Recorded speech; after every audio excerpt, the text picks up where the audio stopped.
প্রান্তকে ডাউন করা হয়েছে, মেহেদি ডাউন হয়েছে, রাত ডাউন হয়েছে, তো তবে হয়তো সেটার একটা আন্দাজ আমরা পেতাম, বাট নেজাত ফ্লিকার দুজন একই সাথে ডাউন, মেহেদি নিজেও ডাউন।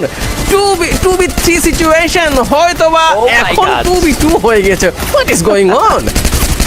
ও ওয়াও, ব্লেড হার্ডকোর একটা ট্রাই করছে, দুটো প্লেয়ারের উপরে প্রেসার তৈরি করে গুড বাই। তো কি অবস্থা তোমাদের? আশা করি সবাই ভালো আছো, আলহামদুলিল্লাহ। তো আবারও ফিরে আসলাম আপনাদের মাঝে। এই 2 দিন থেকে কোনো কিছু ভিডিও না দেওয়ায় আমাকে অনেকেই কমেন্ট করছো যে ভাইয়া তুমি কোথায়। তো আমি একটু পার্সোনাল কাজে ব্যস্ত ছিলাম, তাই 2 দিন থেকে ভিডিও আপলোড করতে পারিনি। তো আজকের মূল টপিকটা হলো আমাদের বাংলাদেশ টপ 1 এন্ড আরএচকে কে নিয়ে। সিএস মোডে আমাদের রাত ভাই এত খারাপ খেলবে বলে কেউ আশা করেনি। এটা মানতে হবে, আমাদের রাত ভাই একজন জোন পুশার, আপনাদের সবার ফেভারিট। আরএচকে হলো অলরাউন্ডার। তা এই টুর্নামেন্টে কনফার্ম করে দিয়েছে যে টিম হলো অলরাউন্ডার।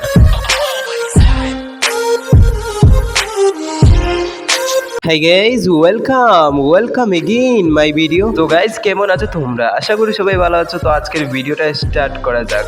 সো একদিকে আমাদের রাত ভাই এন্ড একদিকে আমাদের আরএচকে টিম। কমেন্টে শুধু আরএচকে টপ 1 কে ভরে দিল আরএচকে। সো গাইজ আপনারা দেখলে অবাক হয়ে যাবেন যে আমাদের টপ 1 ভাইয়ের ফ্রেন্ডরা আমাদের টপ 1 ভাইকে হেড দিচ্ছে। গাইজ আপনাদেরকে মানতে হবে, আমাদের টপ 1 ভাইয়ের প্লেয়ারগুলো সবাই পিসি প্লেয়ার ছিল, এখন পিসি থেকে মোবাইলে শিফট হয়ে এত ভালো পারফরমেন্স করছে, ওটাই ওদের জন্য অনেক যথেষ্ট। সো সবাই আশা করছিল যে আমাদের বাংলাদেশ টপ 1 বাই সিএস মোডে একটু ভালো পারফরমেন্স করবে, কিন্তু তা আর হয়ে উঠে পারলো না। আমাদের সিএস মোডে 13টা ম্যাচ হয়েছে, এখান থেকে 12টা জিতেছে আরএসকে এন্ড একটা জিতেছে টপ 1। গাইজ এই ম্যাচটাতে আমাদের বাংলাদেশ টপ 1 বাই এত বাজেভাবে হেরে যাবেন এটা কেউ কল্পনা করতে পারেননি। কিন্তু তো মজার ব্যাপার তো হলো এটা 106 damage 6 kill, what a player. Guys এটা 106 না 104 ড্যামেজ। গাইজ সিএস মোডে 104 ড্যামেজে 6টা কিল, গাইজ কিভাবে সম্ভব আপনারা বুঝতে পারছেন? পরে আরেকটা কমেন্ট দেখা যাক। এই কমেন্টটাতে আরএসকে তুমি ধন্য টপ 1 কে ভরে দেওয়ার জন্য। গাইস যারা সত্যিকারের ফ্যান হয়ে থাকে তারা তোমাকে কখনো তোমার ডাউন সময় টল করবে না।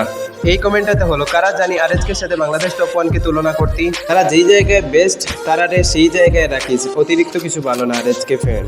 এখানে আরএচকে ফ্যান একটা টপিক তুলে দিল, যেটা হলো আমাদের বাংলাদেশ টপ 1 এর মূল টপিক। হ্যাঁ, তারা গ্র্যান্ড মাস্টারে বেস্ট, হ্যাঁ তারা টুর্নামেন্টে অতি ভালো পারফরমেন্স করে আসছে বহুদিন ধরে। আরেকটা কথা, যারা বিআরে ভালো খেলতে পারে তারা সিএস মোডে ভালো খেলতে পারে না, এটা জানা কথা। গাইস কাউকে হেড দিয়ে লাভ নেই। তো যারা আরএচকে এর ফ্যান আছো তো ফ্যান আছো, আর যারা টপ 1 বাই এর ফ্যান আছো তো তারা ফ্যান আছো। তো কার সাপোর্টার তোমরা তো আমাকে কমেন্টে জানাবেন। এটা নিয়ে মাথা নষ্ট করার কোনো লাভ নেই, কারণ এক টিম ভালো খেলবে এক টিম খারাপ খেলবে। পরের ভিডিও আমাদের বলরাজকে নিয়ে আসছে, তো একদম ওর খবর আছে। আশা করি এই ভিডিওটা কালকেই চলে আসবে, তো ওই ভিডিওটা সবাই দেখবে, কেউ মিস করবে না। তো ভিডিওটি ভালো লাগলে লাইক করে দেবেন। তো দেখা হচ্ছে নতুন কোনো ভিডিও নিয়ে, ততক্ষণ কে নিয়ে টাটা, বাই বাই।